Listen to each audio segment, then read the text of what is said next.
Hello guys, this is me एनली और इस चैनल पे मैं वीडियोस बनाता हूँ सेल्फ इम्प्रूवमेंट और रिलेशनशिप एडवाइस के बारे में।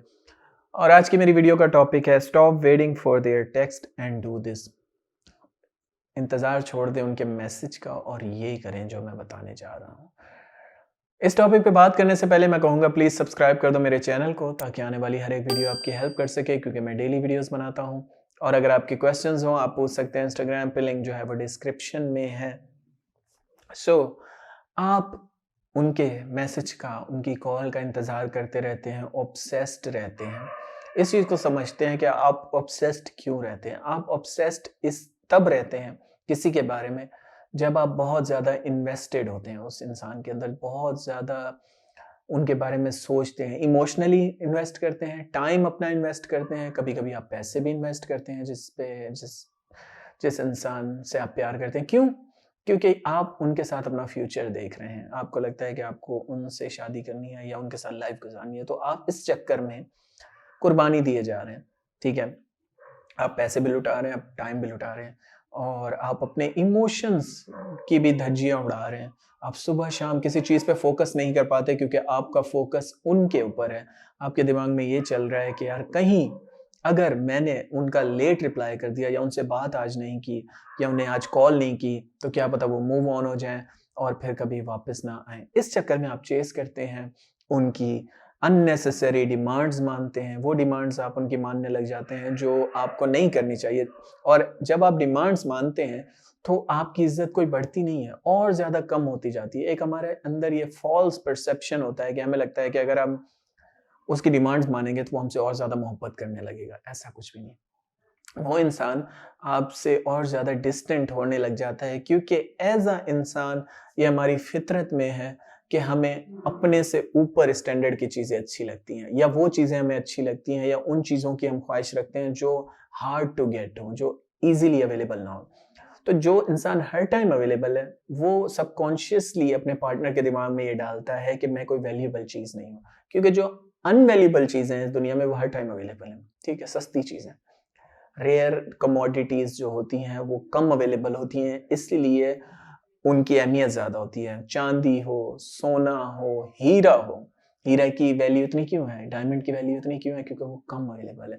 तो इसलिए मैं कहूँगा, अगर आप टेक्स्ट का इंतज़ार करते रहेंगे और ऑब्सेस्ड करते रहेंगे कि वो आएँगे, नहीं आएँगे, वो कब आएँगे, तो आप अपनी एनर्जी वेस्ट कर रहे हैं। सेकंड, एक और चीज़ जो मैं आपको ये बताना चाहूँगा, वो ये कि आई नो आप इमोशंस में हैं, लेकिन इस चीज़ को समझें कि ह्यूमन्स आर हैबिचुअल क्रीचर। हम एज़ अ इंसान जो है वो आदतों के गुलाम हैं। तो अगर आपकी आदत बन चुकी है उनसे बात करना फॉर काफ़ी अरसे से, तो ये इतना आसान नहीं होगा इस आदत को तोड़ना, मैं समझ सकता हूँ। इसलिए मैं आपको स्टेप बाय स्टेप चीज़ें बताता रहता हूँ, जिन पे आप अमल करके अपने आप को इस लूप से निकाल सकते हैं जिसमें आप फँसे हुए हैं। आप सुबह-शाम वेट करते हैं उनके मैसेज का, अगर आप 1 दिन बात ना करें तो आपकी एंग्ज़ायटी शूट कर जाती है और आपको कुछ भी अच्छा फ़ील नहीं होता। आप अपना फ़ेवरेट टीवी शो नहीं देख पाते क्योंकि आपका दिमाग वहाँ अटका हुआ है। ठीक है? आप मूवी नहीं देख पाते, आप पढ़ाई नहीं कर पाते, आप काम नहीं कर पाते, आपका जॉब पे जाने को दिल नहीं करता। कुछ भी आप नहीं कर पाते, क्यों?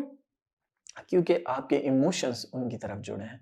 तो आई नो ये आसान नहीं होता, लेकिन अपने दिमाग में ये डालें कि मैं इंसान हूँ और मैं हैबिचुअल क्रीचर हूँ, एक क्रीचर ऑफ हैबिट हूँ, तो मुझे इतना ईज़ी नहीं होगा, लेकिन अगर मैं अपने आप को स्टेप बाय स्टेप बिज़ी करना स्टार्ट कर दूँ, तो मैं अपने नतीजे तक पहुँच सकता हूँ, अपने डिज़ायर गोल तक पहुँच सकता हूँ। प्रॉब्लम ये है कि हम एकदम हर चीज़ को शिफ्ट करना चाहते हैं। एज़ अ ह्यूमन हमारी सबसे बड़ी प्रॉब्लम ये है कि हर चीज़ को हम बहुत जल्दी चाहते हैं।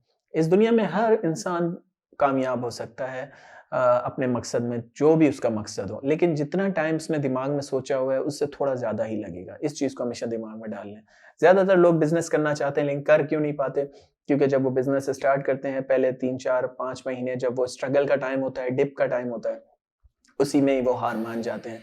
Same goes for no contact rule, कि जब वो डिप का टाइम होता है, पहले 2-3 महीने मुश्किल होते हैं गुज़ारने, जब इमोशंस बहुत हाई होते हैं। आप उसी टाइम ही हार मान जाते हैं, आप मैसेज करने लग जाते हैं, कॉल करने लग जाते हैं, अपने इमोशंस पे कंट्रोल नहीं कर पाते, जिसकी वजह से आप हमेशा एक फेलियर रहते हैं, आप हमेशा एक गुलाम रहते हैं। आप मैसेजेस करते रहते हैं, कॉल करते रहते हैं और उसी सिचुएशन में फँसे रहते हैं, निकाल नहीं पाते। तो ऐसी सिचुएशन में मैं कहूँगा कि पहले खुद को थोड़ी छोटी चीज़ से आदत डालें। फॉर एग्ज़ाम्पल, अगर आपने बुक पढ़नी है, बॉडी बनानी है, कुछ भी करना है, तो आप थोड़ी छोटी चीज़ से स्टार्ट करें।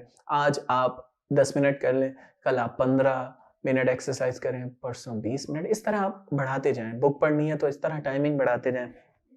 एक टाइम ऐसा आएगा जब आप इतने मेंटली स्ट्रॉन्ग हो जाएँगे कि आपको किसी के आने-जाने से फ़र्क नहीं पड़ेगा। जैसे मैं इंटरव्यू देख रहा था क्रिस्टियानो रोनाल्डो का, और उसने क्रिस्टियानो रोनाल्डो ने इंटरव्यू में ये कहा कि मुझे लगता है मेरी सबसे ज़्यादा जो पावरफुल स्ट्रेंथ है वो मेरा माइंड है, ठीक है?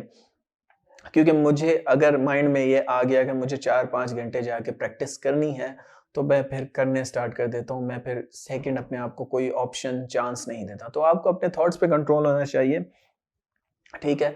जब आप ट्रूली फ़ोकस रहेंगे, किसी और चीज़ में इन्वेस्ट करेंगे, जैसे अभी आपने रिलेशनशिप में इतना ज़्यादा इन्वेस्ट किया हुआ है, जिसकी वजह से आप अपने थॉट्स पे कंट्रोल नहीं कर पा रहे, सुबह-शाम उनके बारे में सोचते हैं, मैसेज का वेट करते हैं, सैड फ़ील करते हैं। इसी तरह अगर आप किसी और चीज़ में इन्वेस्ट करेंगे, अपना फ़ोकस, आई नो शुरू में थोड़ा मुश्किल होगा, लेकिन अगर आप अपने साथ स्टिक रहेंगे, मोटिवेटेड रहेंगे, तो एक टाइम ऐसा आएगा कि आप ईज़िली मूव ऑन कर जाएँगे, ठीक है? अगर आपका ब्रेकअप हो चुका है। अगर आपका ब्रेकअप नहीं भी हुआ, तो मैं ये कहूँगा कि आपके अंदर ये ताकत आ जाएगी, ये क्षमता आ जाएगी, ये पावर आ जाएगी कि आपका दिल स्ट्रॉन्ग हो जाएगा। फिर आपसे पार्टनर 3 दिन भी बात नहीं करेगा, तो आपको फ़र्क नहीं पड़ेगा, क्योंकि आपके अपने गोल्स परफेक्ट होंगे, आपकी खुशी का ताल्लुक अपने से होगा। जैसे विक्टोर फ्रैंकल, एक मोस्ट फेमस साइकोलॉजिस्ट हैं, लोगोथेरेपी जिन्होंने इन्वेंट की थी, उनका एक कोट है जो मैं पढ़ना चाहूँगा कि when a person can find a deep sense of meaning, they distract themselves with pleasure. जब हमें कोई पर्पस नहीं मिलता ज़िंदगी में, तो तब हम प्लेजर की तरफ जाते हैं। सो अगर आप चाहते हैं कि इस प्लेजर के लूप में जो आप फँसे हुए हैं, जो आपका सर में दर्द होता है सोच-सोच के उनको, इससे निकलना चाहते हैं, तो फिर कोई डीप मीनिंग ज़िंदगी में ढूँढें, कोई मकसद तलाश करें। जिस दिन आप मकसद तलाश करेंगे, उस दिन आप आज़ाद हो जाएँगे, उस दिन आप सक्सेसफुल हो जाएँगे, उस दिन आप जैसे वो हिंदूइज़्म में एक टर्म बहुत फ़ेमस है मुक्ति की, यानी कि मुक्त हो जाता है इंसान, इंसान आज़ाद हो जाता है, उसको फिर किसी के बिहेवियर से कोई फ़र्क नहीं पड़ता, क्योंकि उसके अपने गोल्स हैं, अपनी फैमिली के लिए, अपने आस-पास के लोगों के लिए। तो हैव अ बर्निंग डिज़ायर, कोई ऐसा गोल होना चाहिए आपकी ज़िंदगी में जो सुबह उठ के आपको खुशी दे कि यार मैंने ये करना है, ठीक है? ज़्यादातर लोग जब सुबह नींद से उठते हैं तो उनको पता ही नहीं होता कि आज मैंने करना क्या है। सो कोई ऐसी ज़िंदगी में एक चीज़ होनी चाहिए, एक ऐसा गोल होना चाहिए जिसकी वज़ह से आपको सुबह उठने में, नींद से बेदार होने में अच्छा फ़ील हो कि यार मैंने ये करना है। आपको ऐसा लगे कि आप एक मिशन के ऊपर हैं। Whether you are a boy, whether you are a girl, मैं दोनों जेंडर्स के लिए वीडियो बना रहा हूँ, ठीक है? कोई जेंडर स्पेसिफिक नहीं है। लड़की भी हैं आप, तो आपका भी कोई ज़िंदगी में मकसद होना चाहिए। मुझे सबसे ज़्यादा दुःख इस बात का होता है कि लड़कियों की शादी से आगे सोच ही नहीं जाती। बस मैं ये ग्रेजुएशन कर लूँ और उसके बाद शादी करूँगी और बस फिर बच्चे पैदा करूँगी। नहीं, आपका भी ज़िंदगी में मकसद होना चाहिए। वो मकसद पैसे से रिलेटेड भी हो सकता है, वो मकसद टीचिंग से रिलेटेड हो सकता है। आप 100 बच्चों को अगर टीच करती हैं और वो आपके मुल्क के काम आते हैं, आपकी कंट्री के, तो इससे बड़ी क्या बात है? इस तरह से सोचा करें। ये आपको ट्रूली हैप्पीनेस देगा। सो ऐसी सिचुएशन में गोल पैदा करो। कोई गोल ढूँढो, जल्द से जल्द ढूँढो। पेन पेंसिल लो, डायरी पे गोल लिखना स्टार्ट करो। उनमें से 3 चीज़ें स्टार्ट कर दो, 2 चीज़ें मिट जाएँगी, 1 चीज़ आपके साथ रहेगी और वो आपका रियल पैशन होगा और वो आपका रियल लव होगा। ठीक है? सो जब हमें कोई मीनिंग नहीं मिलती, तब हम जाके लव और इस तरह की चीज़ें तलाश करते हैं। So that's it for today. Thanks for watching guys. Have a good day.